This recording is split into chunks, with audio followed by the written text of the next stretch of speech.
18 tahun yang lalu ada seorang pemuda yang hidupnya berorientasi kepada kedagingan. Saudara adalah hamba Tuhan, saudara adalah pelayan Tuhan, dan Tuhan mau taruh di situ. Bukan pendeta ini, tapi polisi yang takut Tuhan, punya karunia memang. Kamu sudah berada di tanah yang tepat. Waktu berjalan 18 tahun. Bapak Ibu, pemuda itu sekarang berdiri di sini.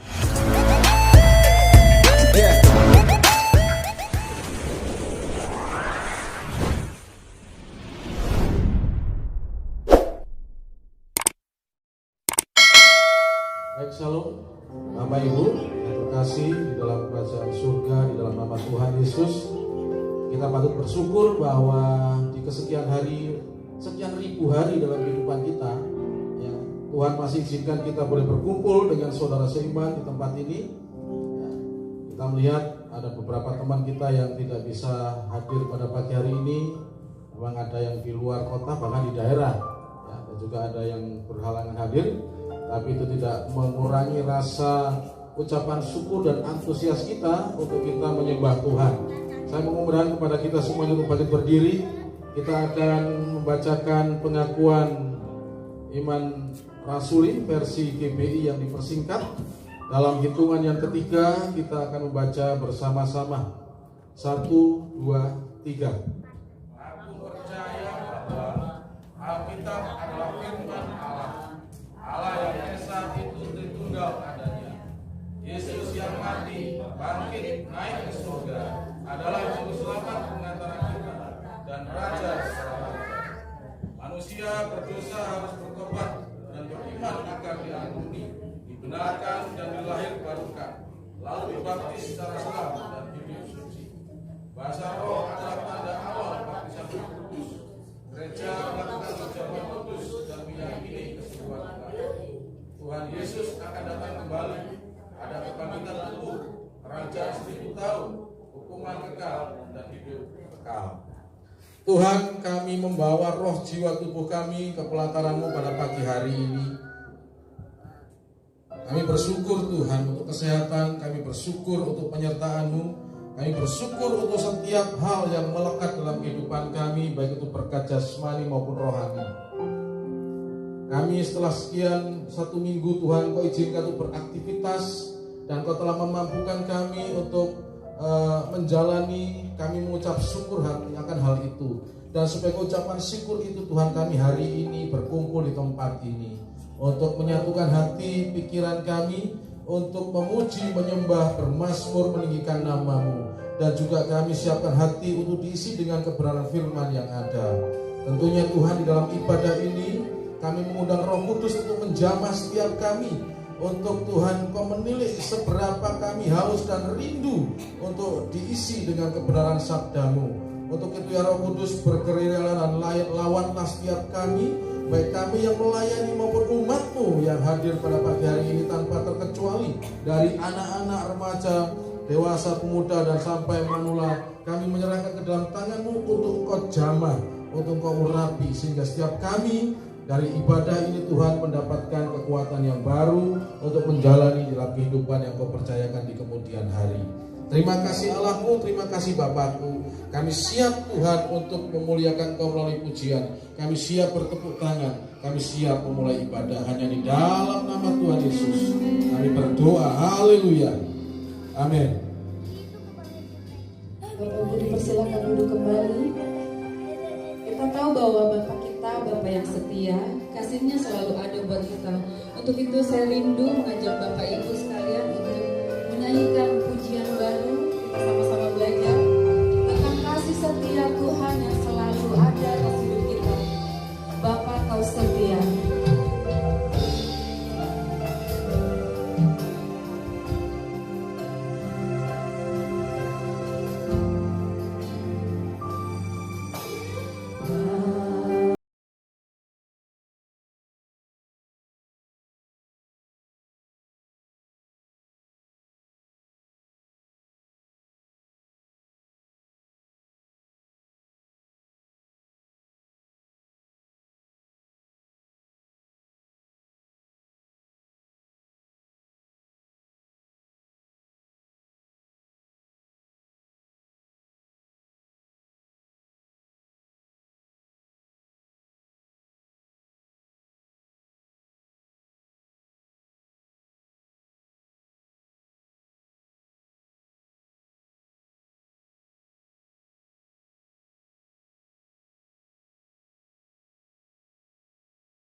Mari angkat suara saudara, naikkan pujian bagi Dia, naikkan rasa syukurmu. Dia Bapa yang selalu menyediakan apa yang kita perlu. Dia Bapa yang tahu akan kebutuhan kita. Dia Allah yang setia. Terima kasih Yesus, Engkau setia,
siap memuji Tuhan, menyenangkan Tuhan, katakan amin.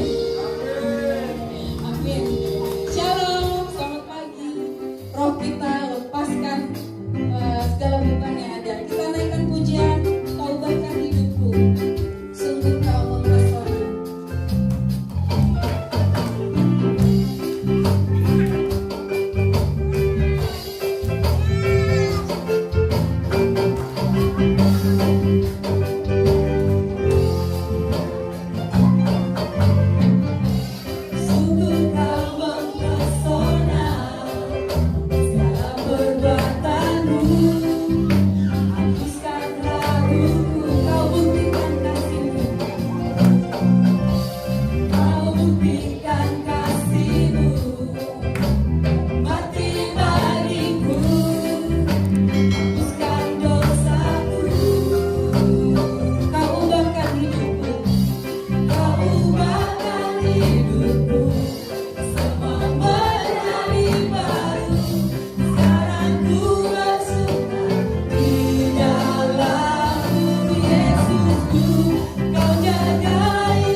tidak pernah terbatalkan.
Mari Bapak Ibu sekalian, kita yang ada di ruangan ini, kita merenungkan betapa Allah yang kita sembah itu adalah Allah yang setia.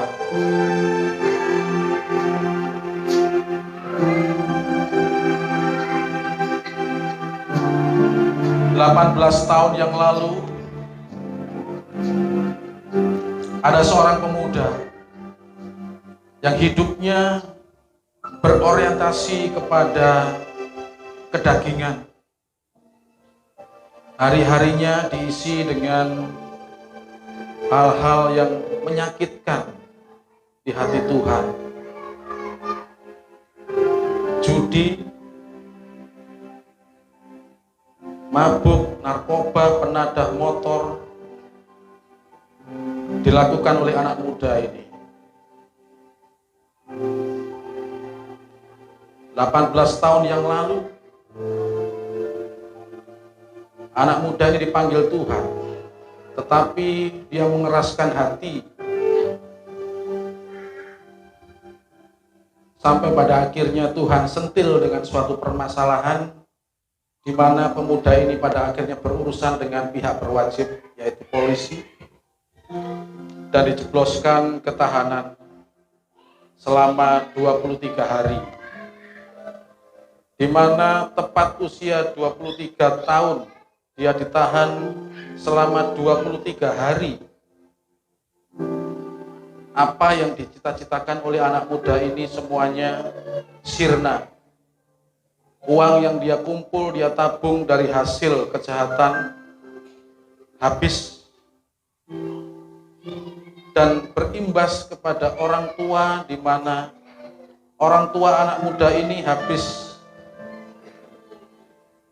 naik golongan di pekerjaannya dan sedang mempersiapkan syukuran untuk ucapan syukur atas kenaikan golongan. Tetapi oleh karena anaknya yang berbuat mencoreng muka dari orang tua ini, semua dibatalkan. Sampai pada akhirnya orang tua dari anak ini sejak saat itu mengalami sakit karena tidak tahan malu. Saudara, 18 tahun yang lalu, Tuhan memanggil anak muda itu. Dan pada pagi hari ini, kita diajar untuk belajar tentang kesetiaan Tuhan. Tentang bagaimana Tuhan itu bersabar.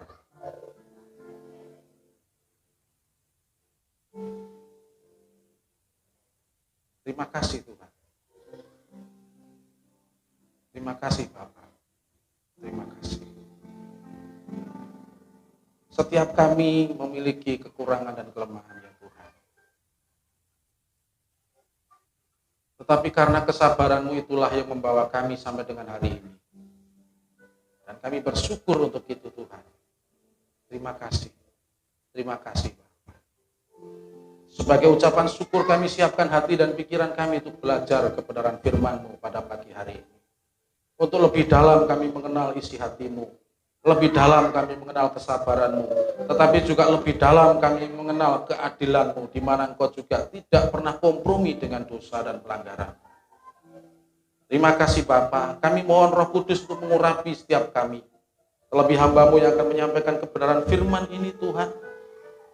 Tuhan tolong dengan apa yang sudah hamba-Mu persiapkan untuk dimampukan dengan hikmat Allah, menyampaikan penuh dengan bahasa yang sederhana dan mampu menembus ke kedalaman hati dan pikiran jiwa-jiwa di tempat ini. Terima kasih Tuhan. Kau tunjukkan kasih setiamu, Kau menyediakan yang ku perlu. Kau setia, kau mulia, dulu, sekarang, dan selamanya. Kau tunjukkan kasih setiamu, kau menyediakan yang ku perlu. Kau setia, kau mulia, Bapa, kau sekali lagi katakan, kau tunjukkan kasih setiamu. Amin.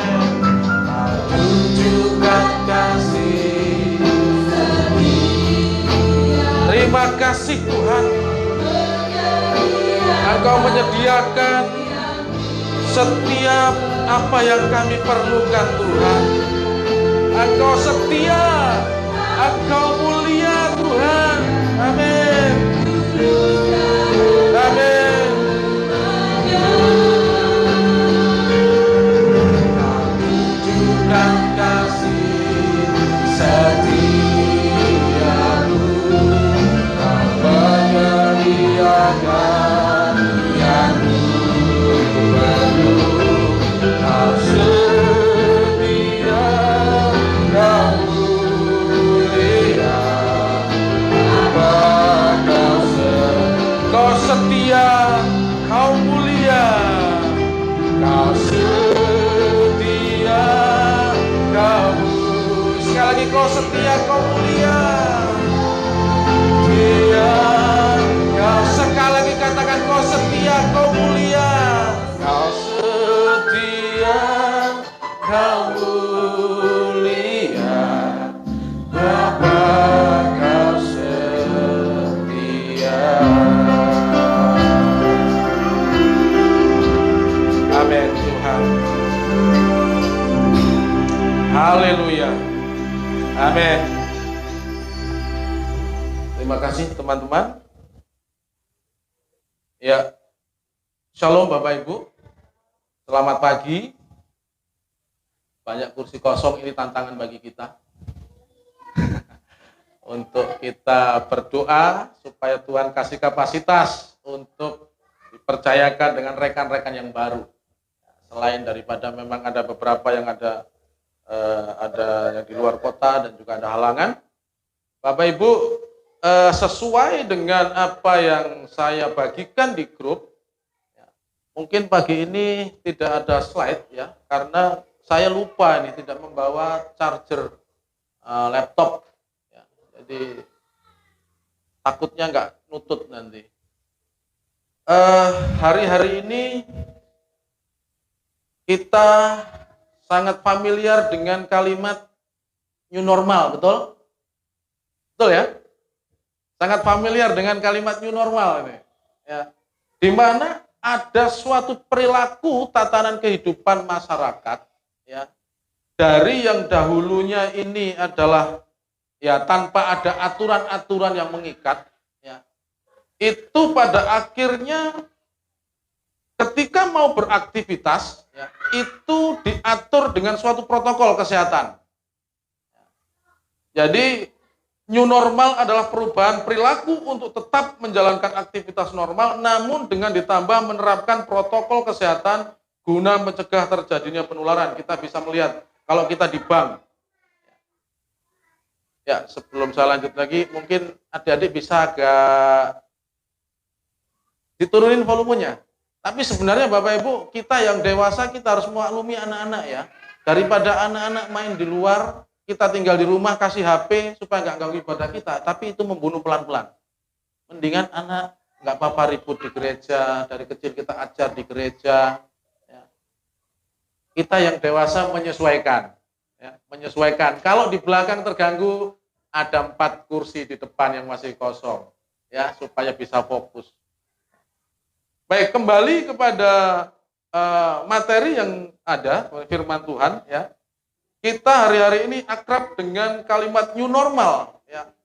Dimana kalau kita keluar, itu sekarang kita memakai masker setiap mau masuk rumah atau masuk toko, mau masuk apapun, sekarang di depannya sudah disiapkan tempat cuci tangan. New normal Bapak Ibu. Biasanya kalau diawali dengan new itu berarti ada sesuatu yang tidak beres dengan sebelumnya. Betul? Ya. Dulu normal saja. Sekarang ada new normal, berarti dengan normal yang dulu itu ada masalah dan ada sesuatu. Maka dipakai istilah new normal. Pada pagi hari ini saya mengajak dan mengambil tema kepada kita yaitu manusia baru, new man. Ya, juga baru. Ya. Istilah new atau baru ini sebenarnya kurang lebih 2000 tahun yang lalu sudah diperkenalkan oleh Alkitab. Kalau sekarang ada new era, sandal ini new era ini. Ada new normal, ya. Ada manusia baru, new man, ya. Manusia berarti ada sesuatu yang salah dengan sebelumnya. Kalau ada manusia baru berarti ada sesuatu yang salah dengan manusia sebelumnya. Lawan katanya baru adalah lama. Berarti ada masalah baru, ada masalah dengan yang lama, maka dipakailah istilah manusia baru. Saya mengajak kepada kita untuk membuka Alkitab kita di dalam Efesus 4 ayat 21 sampai 24. Sudah ketemu Bapak Ibu? Saya ajak untuk semua bangkit berdiri, kita membaca bersama-sama firman Tuhan ini sebagai bentuk penghormatan terhadap firman Tuhan. Efesus 4 ayat 21 sampai 24. Sudah ketemu? Kita baca sama-sama dalam hitungan yang ketiga. 1, 2, 3. Karena kamu telah mendengar tentang Dia dan menerima pengajaran di dalam Dia, menurut kebenaran yang nyata dalam Yesus, yaitu bahwa kamu berhubung dengan hidupmu kamu yang dahulu, harus menanggalkan manusia lama yang menemui kebinasaannya oleh nafsunya yang menyesatkan, supaya kamu dibaharui di dalam roh dan pikiranmu, dan mengenakan manusia baru yang telah diciptakan menurut kehendak Allah, di dalam kebenaran dan kekudusan yang sesungguhnya. Terima kasih. Silakan duduk kembali Bapak Ibu. Kalau kita membaca Efesus 4 ayat 21 sampai 24, di situ ada istilah manusia lama dan juga ada istilah manusia baru. Manusia lama Alkitab katakan harus menanggalkan manusia lama. Yang manusia baru apa? Menggenakan manusia baru. Berarti harus ada yang ditinggalkan dan harus ada yang dipakai. Ya. Hidup kita, Alkitab katakan 70 sampai 80 tahun. 70 sampai 80 itu karunia. Kebanggaannya adalah penderitaan. Jadi Bapak Ibu, di antara waktu kehidupan kita dari 0 sampai anggap aja standarnya 70 tahun lah. Itu ada namanya kita harus meninggalkan manusia lama dan ada yang harus kita menggenakan manusia baru. Ada titik balik, meskipun Bapak Ibu dari lahir itu Kristen, orang tuanya itu pendeta, hamba Tuhan, tetapi Bapak Ibu saya yakin bahwa di dalam mengikut Tuhan ada istilah titik nol, di mana Bapak Ibu secara pribadi itu harus melakukan suatu pertobatan. Ya. Kristen bolehlah sampai dari lahir boleh. Tetapi Bapak Ibu, kita sebagai orang percaya itu sedapat-dapatnya harus melewati titik nol. Artinya apa? Di mana Tuhan menjamah secara pribadi dalam kehidupan kita, di mana Tuhan menegur kita, di situ kita membuat suatu komitmen, itulah yang namanya pertobatan. Ya. Adakah Bapak Ibu yang dari kecil, ya, dari kecil sampai sekarang itu belum pernah merasakan yang namanya bertemu dengan Tuhan secara pribadi, artinya titik balik dari kehidupan Bapak Ibu itu loh. Ya nyantai-nyantai aja begitu.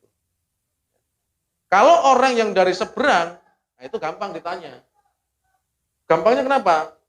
Waktu begini-begini aku bertobat dan meninggalkan semuanya.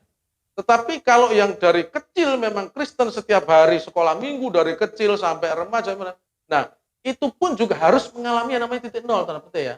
Artinya pertobatan itu loh. Ya. Kalau tidak ada pengalaman seperti itu, Bapak Ibu ya, jemaat semuanya, itu saya boleh katakan belum menikmati perjumpaan pribadi dengan Tuhan. Karena logikanya kita ini adalah manusia yang memang memiliki banyak kekurangan. Kalau memiliki banyak kekurangan tetapi mengalami melakukan dosa itu nyantai-nyantai, nggak rasa, ya perlu dipertanyakan ya, iman kita, pemahaman kita kepada Tuhan. Tadi di situ dikatakan ada manusia lama dan ada manusia baru. Manusia lama ciri-cirinya seperti apa, manusia baru seperti dan bagaimana, itulah yang akan kita pelajari bersama-sama Bapak Ibu. Ya, manusia lama, ciri-cirinya yang pertama, kita bisa membuka di dalam Alkitab kita tadi, di dalam Efesus 4 ayat 17 sampai 18. Efesus 4 ayat 17 sampai yang ke-18. Ya. Ciri manusia lama yang pertama yaitu hidup di dalam kegelapan. Bukan berarti suka dengan yang gelap-gelap. Ada lampu dimatikan. Aku nggak suka ini dengan terang ini ya. Bukan seperti itu. Alkitab katakan, sebab itu kukatakan dan kutegaskan ini kepadamu di dalam Tuhan, jangan hidup lagi sama seperti orang-orang yang tidak mengenal Allah, dengan pikiran yang sia-sia dan pengertiannya yang gelap. Di situ ya. Pengertiannya yang gelap. Kita sampai situ dulu. Ciri manusia pertama, manusia lama yang pertama adalah hidup di dalam kegelapan. Ya.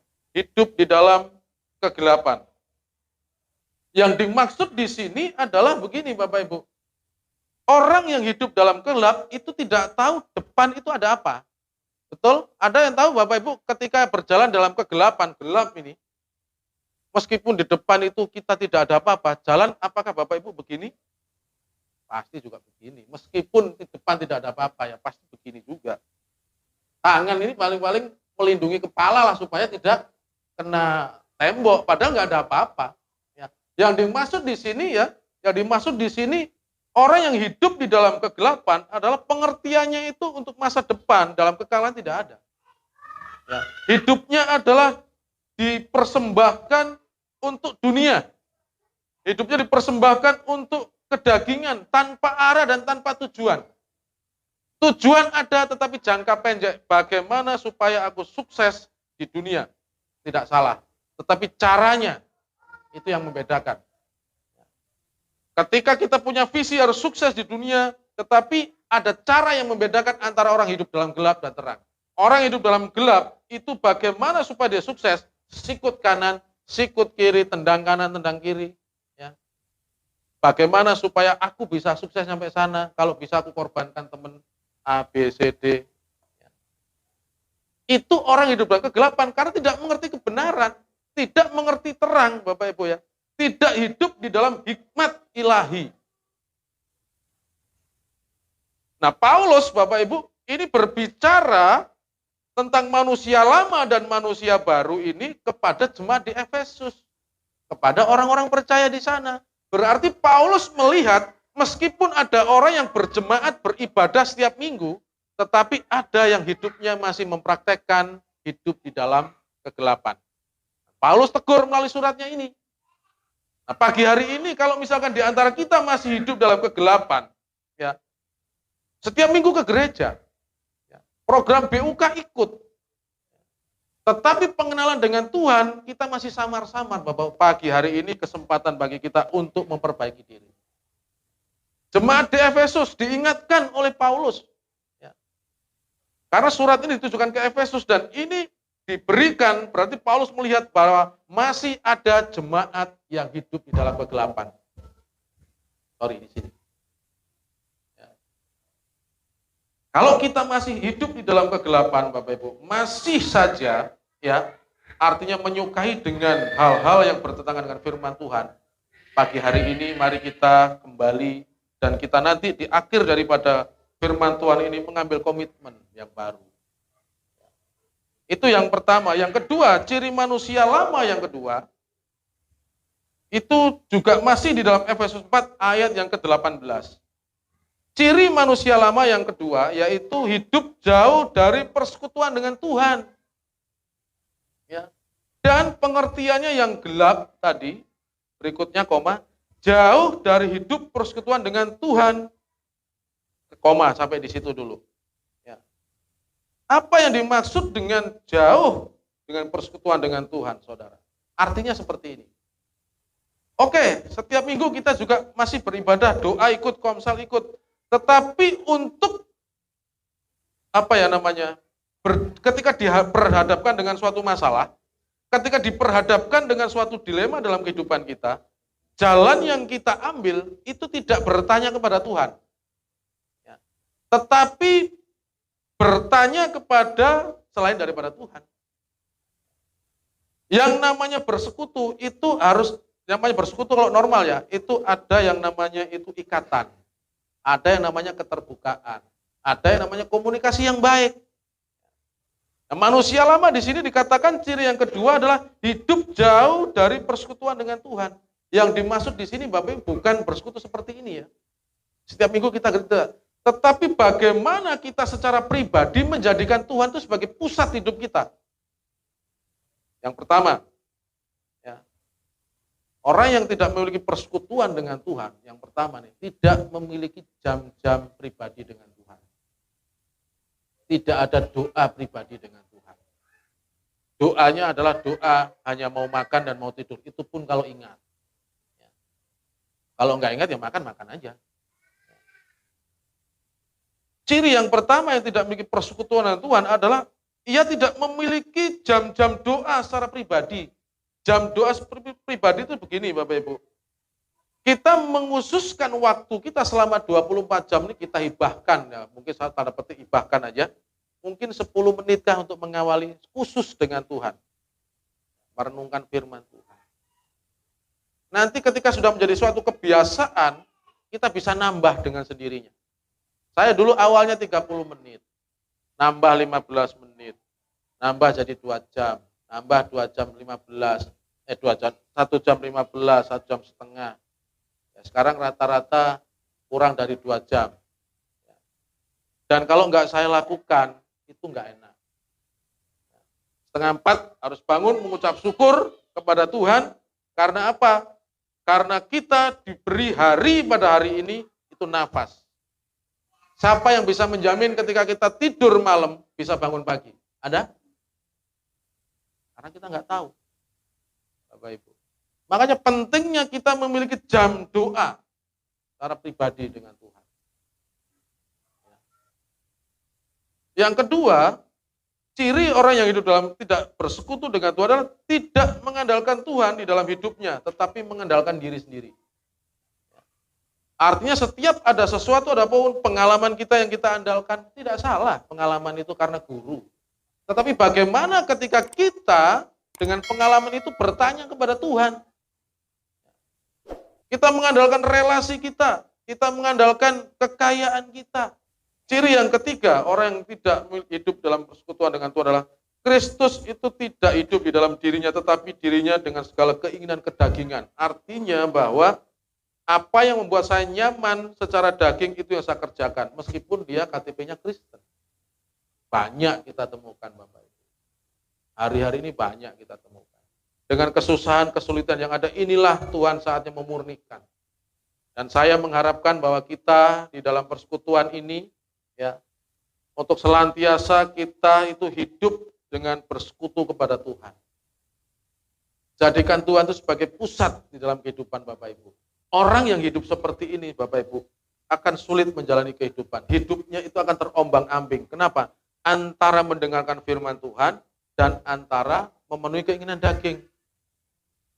Karena bimbang, karena ragu, susah memutuskan karena nggak ada hubungan pribadi dengan Tuhan, maka tidak ada damai sejahtera, yang ada adalah gelisah. Kalau sudah gelisah, itu pasangannya pasti susah makan. Kalau sudah susah makan, gelisah, itu juga susah tidur. Kalau susah makan, susah tidur, maka COVID akan menghampiri saudara. Karena daya tahan tubuh saudara lemah. Sakit, ya. Dan ketika sakit baru teriak-teriak kepada Tuhan, kenapa saya kok sakit? Diawali dari apa? Hal yang sederhana, tidak memiliki persekutuan pribadi dengan Tuhan. Sesibuk apapun saudara, sempatkan waktu secara pribadi dengan Tuhan. Waktunya terserah, Tuhan tidak patok harus subuh, harus siang, harus sore, harus jam 6:30, 5 waktu seperti teman kita. Tidak. Waktu Tuhan 24 jam. Terbuka. Bapak Ibu bisa datang kepada Tuhan tanpa harus cuci tangan. Cukup dengan membawa hati, pikiran, datang kepada Tuhan. Membaca firman Tuhan. Ini yang kedua. Yang ketiga, ciri manusia lama yang ketiga. Masih di dalam ayat yang ke-18, Efesus pasal 4. Dan pengertiannya yang gelap, jauh dari hidup persekutuan dengan Allah, karena kebodohan yang ada di dalam mereka dan karena kedegilan hati mereka. Ciri yang ketiga manusia lama yang harus kita tinggalkan adalah hidup di dalam kebodohan dan kedegilan. Berbicara kebodohan di sini bukan berbicara masalah IQ yang jongkok, ya. Bukan berbicara masalah tidak bisa baca, tidak bisa nulis, susah hitung-hitung perkalian, bukan itu. Ya. Orang dikatakan bodoh di dalam firman Tuhan ini bisa secara hidupnya mereka memiliki gelar yang sangat di depan, di belakang ada. Panjang gelarnya. Tetapi sepanjang dia tidak mengerti firman Tuhan, ya itu bisa dikatakan dia orang bodoh. Apalagi kalau dia sampai membuat statement bahwa karena pintarnya segala sesuatu bisa dianalisa dengan ilmu pengetahuan, dengan karya ilmiah, maka dia menyimpulkan bahwa tidak ada Tuhan. Ini orang bodoh. Di dunia pintar. Karena teori-teori dia pakai dan itu masuk di akal, kesimpulannya pada akhirnya tidak ada Tuhan. Alam semesta ada oleh karena teori ini, Big Bang, oleh teori apa lagi. Ya.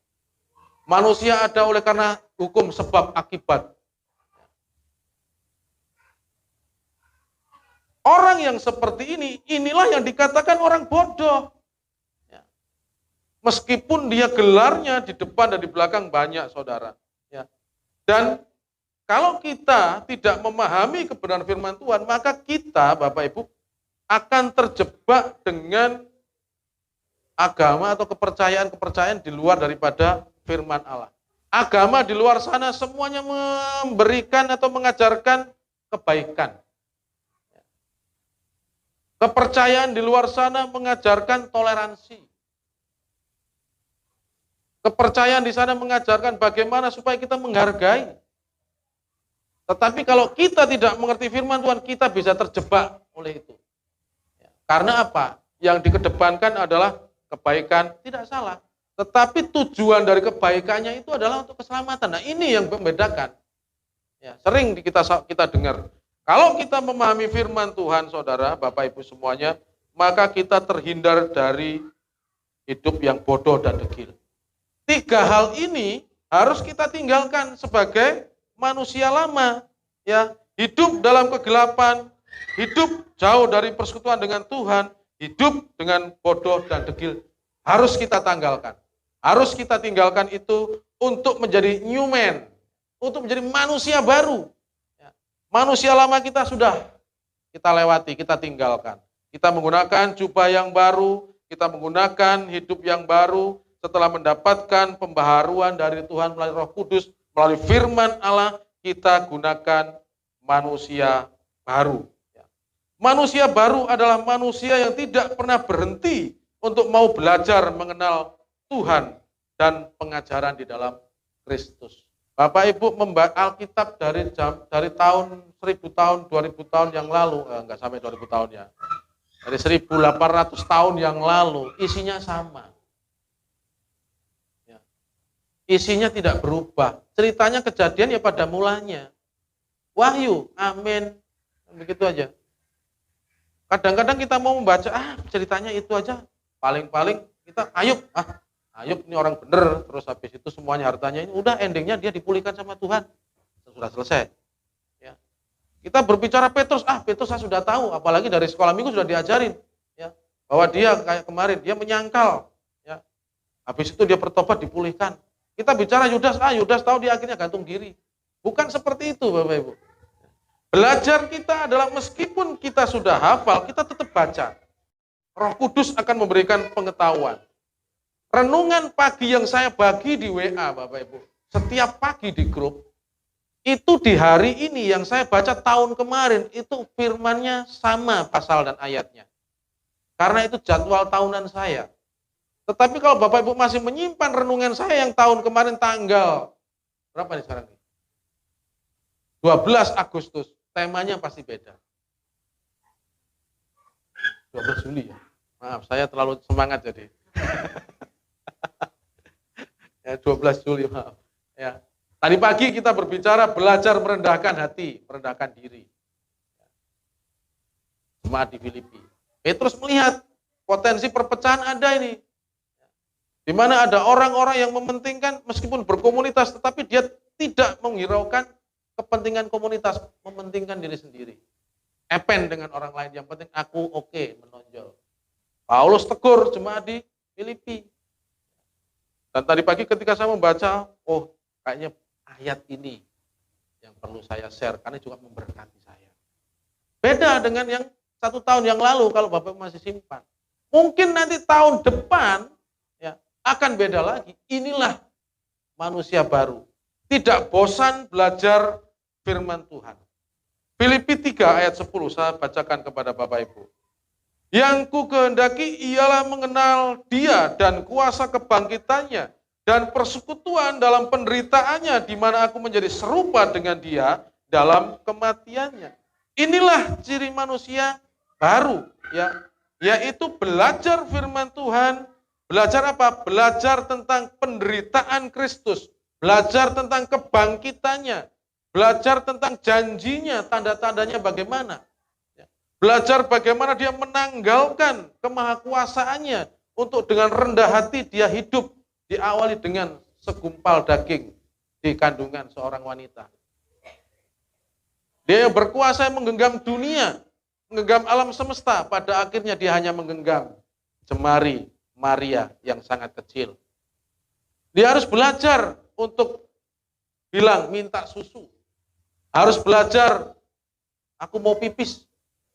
Dan lain-lain. Dia merendahkan hati, meninggalkan segala kemahakuasaannya. Inilah yang kita perlu pelajari sebagai manusia baru. Kalau kita memahami dan kita terus belajar Bapak Ibu, ketika kita diombang-ambingkan dengan masalah apapun, jawaban kita dan yang keluar dari mulut selalu puji Tuhan. Amin. Haleluya. Tunggu dulu Pak Dodi gitu. Kalau mendapatkan karunia penderitaan, itu topik lain Bapak Ibu. Tetapi kalau itu dikaruniakan pasti diberi kemampuan Saudara. Itu aja. Ya. Kita sebagai orang manusia baru harus belajar terus. Dan tujuannya apa? Tujuannya ada dalam Efesus 4 ayat 23, supaya kamu diperbarui di dalam roh dan pikiranmu. Roh dan pikiran kita harus diperbaharui setiap saat Bapak Ibu. Tubuh kita semakin hari semakin lemah. Puncak kehidupan manusia itu usia 25. Setelah 25 itu akan turun grafiknya. Akan ada sel-sel yang mati dalam kehidupan kita dan semakin berkurang. Maka datanglah yang namanya sahabat kita, kolesterol, asam urat, ya, darah tinggi, satu persatu, ya, akan menjadi konco kita. Roh kita harus kita perbaharui, pikiran kita setiap hari Bapak Ibu. Saya mengambil contoh nih. Manusia lama dan manusia baru perbedaannya ya dari Alkitab katakan, saya mengambil contoh ya Rasul Paulus.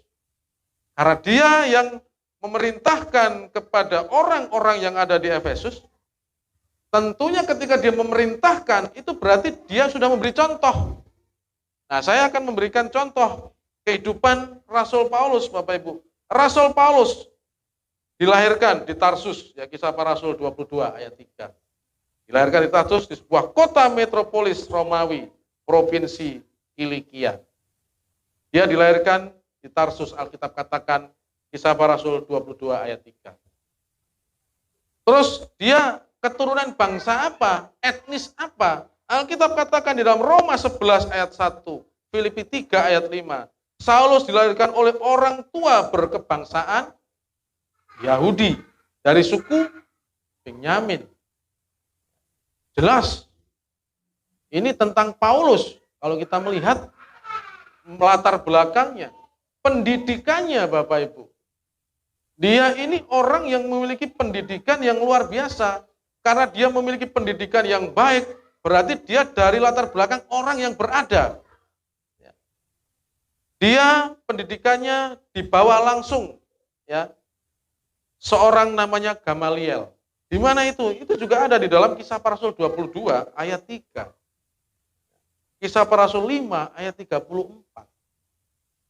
Di situ dikatakan tentang pendidikan, ya, Paulus.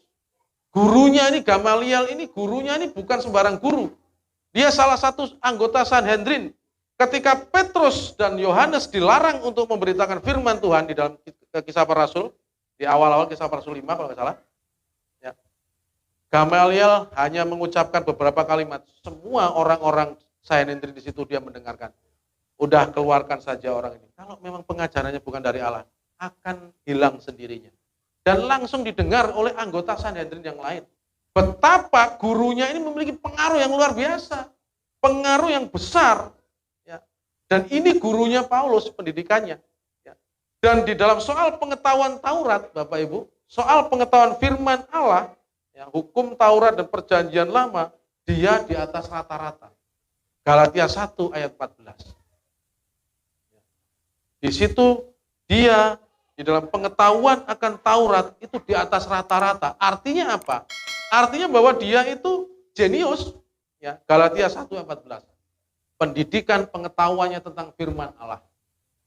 Makanya tidak heran dengan pengetahuan perjanjian lamanya, maka dia dengan semangat berapi-api, ya, mau membinasakan orang-orang yang hidup di jalan lurus. Artinya mau membinasakan, ya, memenjarakan, menganiaya orang-orang yang percaya kepada Kristus. Karena apa? Karena pemahaman akan Taurat bahwa Mesias itu datangnya bukan seperti Yesus seorang miskin, mati-mati disalib, bukan. Sama-sama percaya mengharapkan Mesias, tetapi bukan seperti Yesus. Ya, matinya seperti itu, tidak, dia tidak mau terima. Makanya di dalam Kisah Para Rasul 22 ayat 4 sampai 5, itu dia dengan kuasa penuh, Bapak Ibu, untuk membinasakan orang-orang. Dengan kuasa penuh dari imam-imam. Ini sekilas tentang kehidupan Rasul Paulus, Bapak Ibu. Tetapi setelah dia bertobat dengan peristiwa dipanggil Tuhan secara khusus melalui cahaya dan sampai dia buta 3 hari. Ya. Pada akhirnya dia bertobat. Ya. Lalu apa yang dia katakan dengan kebanggaan-kebanggaan seperti itu? Karir, oke. Pendidikan pengetahuan firman Tuhan, oke. Pengaruh, oke. Orangnya kaya, ya. Apalagi yang kurang? Tetapi ketika dia bertobat, Bapak Ibu, ya, ketika dia menjadi manusia baru, di dalam Filipi 3 ayat 5 sampai 8 saya bacakan. Filipi 3 ayat 5 sampai 8. Ini kehebatan dia sebenarnya. Disunat pada hari yang ke-8. Wow, sama dengan Tuhan Yesus. Taurat mengatakan seperti itu. Dari kecil pun sudah diajar sama orang tuanya tunduk kepada Taurat. Dari bangsa Israel, dari suku Benyamin. Ini Filipi 3 ayat 5 sampai 8 ya. Orang Ibrani asli. Coba kalau berbicara masalah Allah, orang Ibrani ini orang yang membanggakan diri karena pemahaman mereka bahwa Allah itu hanya menunjuk kepada orang Ibrani, orang Yahudi saja. Yang dipercaya oleh Allah yang hidup. Yang lainnya adalah orang kafir. Tentang pendirian terhadap hukum Taurat, aku orang Farisi. Coba, tahu orang Farisi yang menghukum Tuhan Yesus. Kuat ajarannya. Ya. Tentang pendirian terhadap hukum Taurat, aku orang Farisi. Coba. Tentang kegiatan aku mengenai jemaat, tentang kebenaran dalam mentaati hukum Taurat, aku tidak bercacat. Ini Paulus nih, manusia lamanya nih. Ya. Tetapi apa yang dahulu merupakan keuntungan bagiku, sekarang kuanggap rugi karena Kristus. Malahan segala sesuatu kuanggap rugi karena pengenalan akan Kristus Yesus, Tuhanku lebih mulia dari semuanya. Coba lihat ini yang oleh karena dialah aku telah melepaskan semuanya itu dan menganggapnya sampah. Supaya aku memperoleh Kristus. Berarti kekayaanku, berarti hal-hal yang lain ketika aku memperoleh Kristus harus aku tinggalkan. Bukan seperti itu, Bapak Ibu.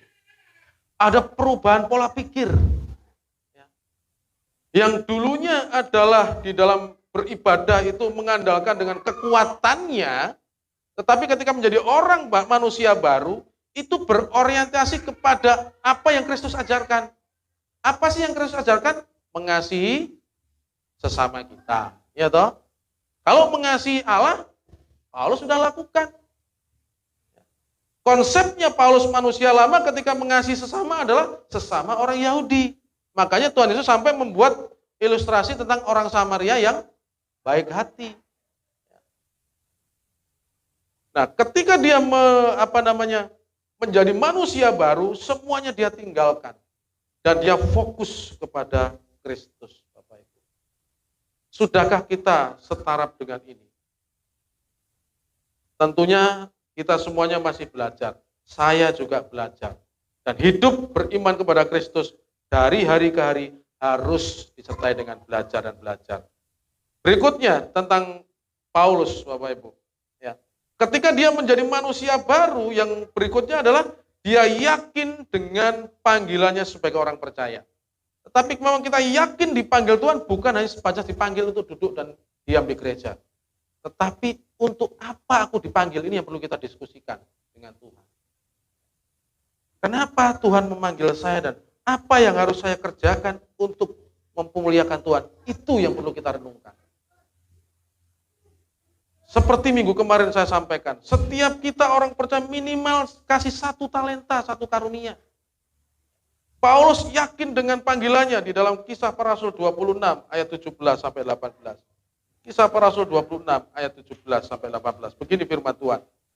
Aku akan mengasingkan engkau dari bangsa ini, dari bangsa-bangsa lain. Ini Tuhan berbicara kepada Paulus. Ketika Paulus dipanggil oleh Tuhan. Dan aku akan mengutus engkau kepada mereka untuk membuka mata mereka supaya mereka berbalik dari kegelapan kepada terang dan dari kuasa iblis kepada Allah. Supaya mereka oleh iman mereka kepadaku memperoleh pengampunan dosa dan mendapat bagian dalam apa yang ditentukan untuk orang-orang yang dikuduskannya. Paulus ketika dia dipanggil, saudara, Tuhan memberikan suatu penyataan bahwa aku akan mengasingkan engkau, aku akan mengutus engkau kepada bangsa-bangsa lain. Di awal pertobatannya dan ketika dia bertobat menjadi manusia baru, dia yakin dengan panggilannya apa? Menginjili orang-orang non-Yahudi. Susah bagi dia. Kenapa? Dia sangat paham betul dengan Taurat. Hari ke-8 sudah disunat. Pemahaman tentang Taurat itu dia di atas rata-rata. Dipercaya Tuhan untuk memberitakan Injil kepada bangsa non-Yahudi. Budayanya beda. Orang tidak bersunat, orang makan persembahan berhala, tidak memelihara hari-hari Sabat, bertentangan hati nuraninya. Tetapi karena dia sudah menjadi manusia baru, bahkan orang yang hebat dalam pengenalan firman ini, kemarin kita sudah lihat, menegur Paulus dan Barnabas dalam kemunafikannya.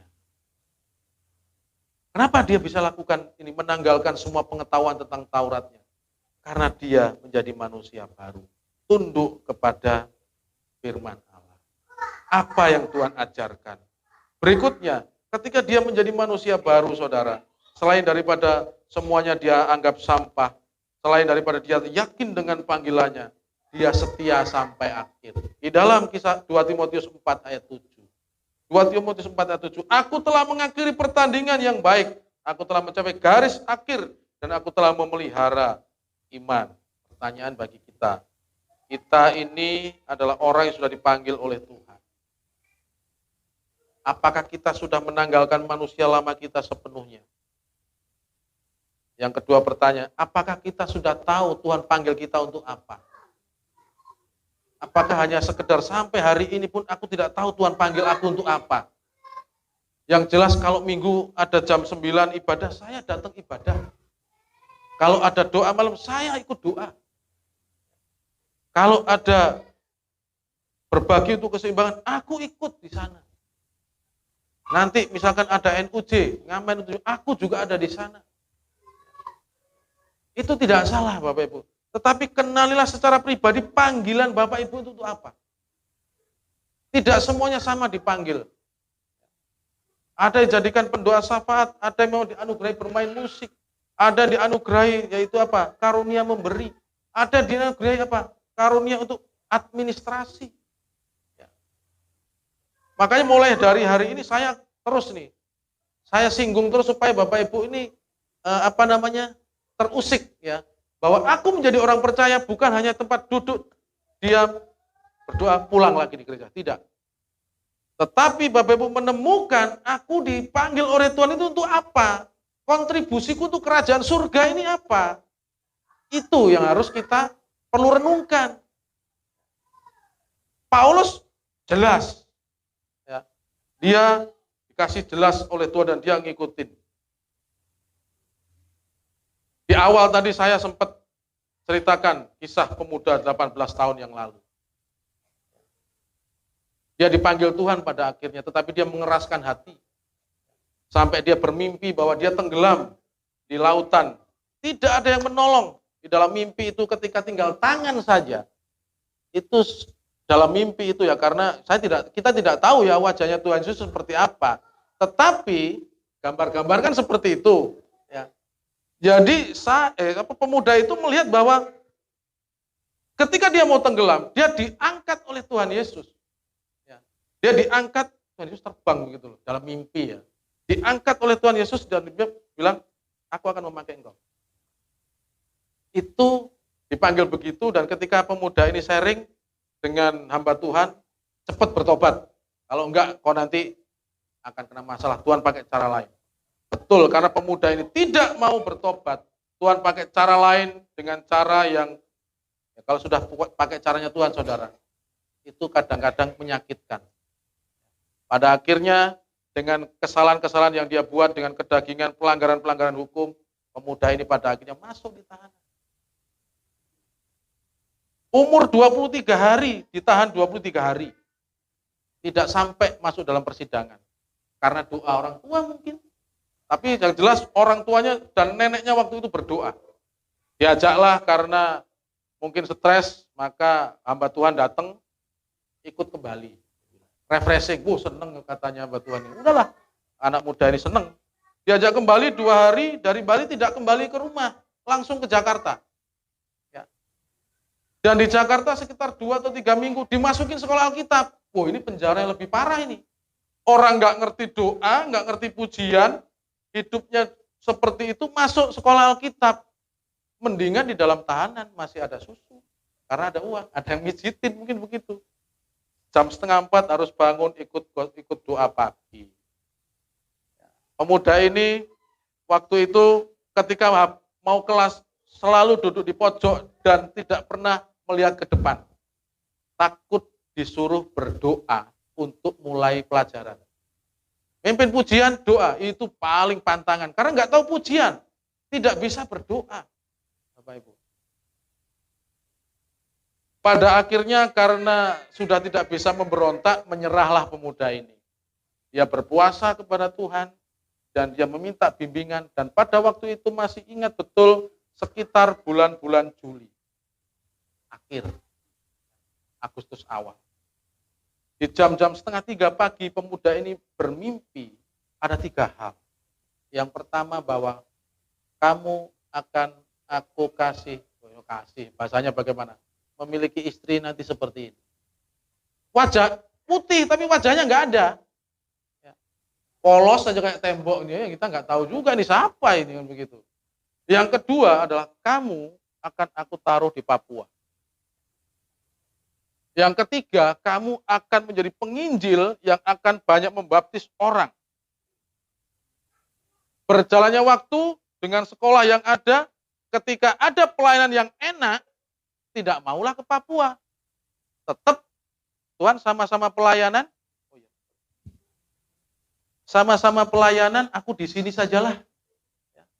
Toh di sini juga jiwa, di Papua juga jiwa. Tetapi Tuhan pakai cara lain. Panggilanmu Papua, bukan di sini. Tuhan pakai cara lain, bagaimana hal yang menyakitkan terjadi dan harus ada di Papua. Di Papua karena sakit hati pemuda ini tidak mau pelayanan. Karena sempat bermasalah dengan hamba Tuhan. Dan ketika dia mencoba usaha jualan baju, kalau nggak salah waktu itu pemuda ini, ketemu polisi yang tidak pernah kenal. Polisi ini bilang nanti sore ke rumah kita bicara baju ini. Langsung pemuda ini datang membawa baju-baju jualannya dan polisi ini bilang, udah duduk di sini, baju taruh dulu kita bicara nanti. Kami dengan istri sudah berdoa selama 4 hari atau 1 minggu. Kami berdoa berpuasa, Tuhan nggak tahu, Tuhan suruh saya berpuasa. Dan kemarin sore kami melihat ada kijang masuk ke rumah ini, dia bilang. Dan hari ini Tuhan nyatakan kijang itu adalah saudara. Saudara adalah hamba Tuhan, saudara adalah pelayan Tuhan dan Tuhan mau taruh di sini. Polisinya tidak pernah kenal saudara. Pemuda ini karena masih sakit hati dengan sesama pelayan, ya nolak argumen dengan firman Tuhan. Tetapi itulah Roh Kudus. Argumen demi argumen terpatahkan, pada akhirnya pemuda ini mengaku, ya saya hamba Tuhan. Tolong saya bagaimana. Ketika berdoa, pemuda itu mengakui, Bapak Ibu apa yang terjadi? Pemuda itu tidak bisa berdiri. Lemes, duduk pun jatuh. Ya, dan di situ dikatakan, Pak polisi itu bilang, bukan pendeta ini, tapi polisi yang takut Tuhan, punya karunia memang. Kamu sudah berada di tanah yang tepat. Tinggal Tuhan akan memakai engkau tergantung kesediaanmu kapan kau mau. Tuhan akan sediakan kijang putih. Saya belum ngerti sampai sekarang kijang putih itu apa. Ya. Tetapi di situ dikatakan akan difasilitasi. Dari situlah pemuda ini bangkit, Bapak Ibu, mau melayani dengan apa? Antar jemput sekolah minggu pakai belakos putih. Tidak diizinkan untuk ngajar karena beda denominasi gerejanya. Beda sekolah dulu. Waktu berjalan 18 tahun, Bapak Ibu, pemuda itu sekarang berdiri di sini. Di hadapan saudara semua. Sorry, saya emosi. Genap 18 tahun dari panggilannya. Saat ini pemuda ada di hadapan Bapak Ibu. Kalau sudah panggilan Bapak Ibu, tidak bisa lari kita. Banyak teman saya katakan, kamu sudah fokus di pelayanan. Tapi saya katakan, belum. Tetapi terus akhirnya Tuhan bawa. Ya. Tuhan bawa bagaimanapun caranya. 18 tahun proses yang sangat besar, berat ya bagi saya. Untuk apa? Menjadi manusia baru. Nah Bapak Ibu, saya yakin bahwa setiap kita dipanggil dengan tujuan khusus Bapak Ibu. Yakinlah itu. Jangan puas hanya setiap pagi, minggu, mandi, datang, duduk, diam, pulang. Cari pada Tuhan. Saya 18 tahun melalui mimpi, tetapi masih ingat itu. Dan doa-doa saya hari-hari ini adalah, Tuhan saya sudah siap. Ini saya dengan apa yang ada, kemampuan saya, selebihnya saya yang tidak mampu, Engkau yang bekerja. Di dalam pelayanan selalu ada tantangan. Ketika harus mulai ibadah pagi, kami bingung, musik ini bagaimana karena tidak ada. Kami berdoa terus untuk orang yang sevisi. Dan bagaimanapun caranya Tuhan ternyata ada beliau-beliau ada di sini. Sama Pak Markus kami tidak kenal. Baru 2 minggu mungkin ya. Iya. Tidak kenal, saudara. Sama Pak Musa tidak kenal. Aku lupa lagi sama Edwin. Iya, baru tadi malam saya kenal. Inilah saudara tentang bagaimana kita hidup jadi manusia baru. Saya berharap bahwa setiap kita itu jangan puas dengan kita hanya sekedar menjadi orang percaya. Tetapi hidupilah manusia baru Anda itu dengan hidup mengerti rencana Tuhan. Sering saya tanyakan kepada Bapak Ibu, yang lahir di luar Papua, coba angkat tangan yang lahir di luar Papua. Yang lahir di luar Papua. Lahirnya di luar Papua, bukan lahir di Papua. Silakan turun. Kalau Bapak Ibu ada di Papua hari ini, itu karena Tuhan ada maksud saudara dari Papua itu berkarya. Saya pernah sharing dengan saudara Ruben, Kak Ruben. Ketika sampai di Papua, dia statementnya apa? Saya sudah jatuh hati dengan Papua, saya tidak mau kembali. Makanya beliau membeli rumah ada di Doyo, tetangga saya. Saya yakin Bapak Ibu semua yang ada di tempat ini di Papua bukan kebetulan Bapak Ibu. Itu karena Tuhan menempatkan supaya Bapak Ibu berkarya.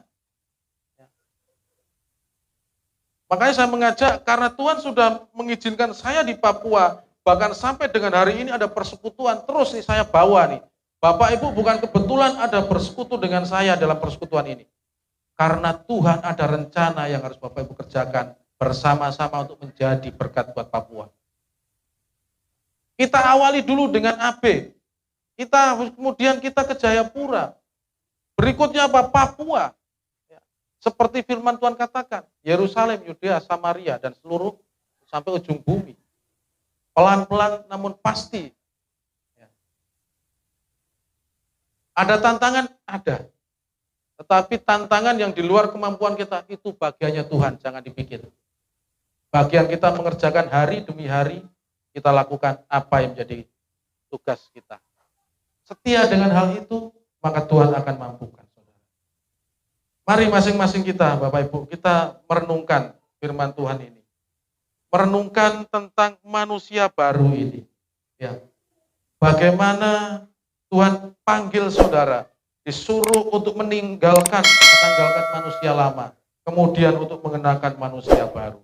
Apakah kita sudah menggunakan manusia baru ini? Artinya hidup yang setiap hari itu diisi dengan bersekutu secara pribadi dengan Tuhan. Tidak bosan belajar firman Tuhan. Mengerti dan memahami kenapa Tuhan panggil, sehingga kita tahu harus berbuat apa. Supaya pada akhirnya kita setia sampai akhir. Ini sebagai permulaan saya. Artinya untuk menggenapi apa yang Tuhan berikan melalui mimpi tahun yang lalu. Dan saudara-saudara diizinkan ada di sini untuk bersama-sama dengan saya, bersama-sama dengan Tuhan Yesus untuk menjadi berkat buat tanah Papua. Mari kita tundukkan kepala kita.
Tuhan.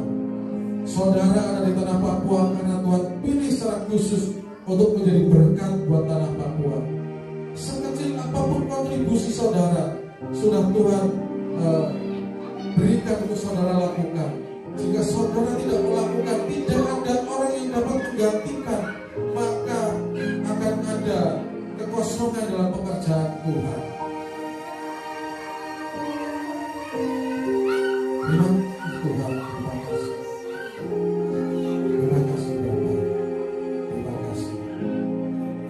Ini kami ya Bapak. Ini kami. Bawa kami untuk semakin dekat sesuai dengan rencana.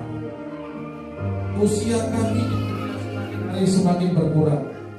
Kami mendekati hari H di mana Engkau mengatakan sudah selesai, di mana kami tidak dapat memakai baju, di mana kami tidak dapat melihat orang-orang terkasih. Hari H dalam kehidupan kami semakin hari semakin mendekat. Untuk itu Tuhan, dengan waktu yang singkat dan terbatas ini, ajar kami untuk mengerti panggilan, yakin untuk mengerjakan panggilan yang ada sebagai salah satu ciri dari orang manusia baru. Terima kasih Bapak. Ini kami tuntut dan bimbing kami sesuai dengan rencana. Terima kasih Bapak, terpujilah nama kami. Kami alaskan hanya di dalam nama Tuhan Yesus saya berdoa. Haleluya.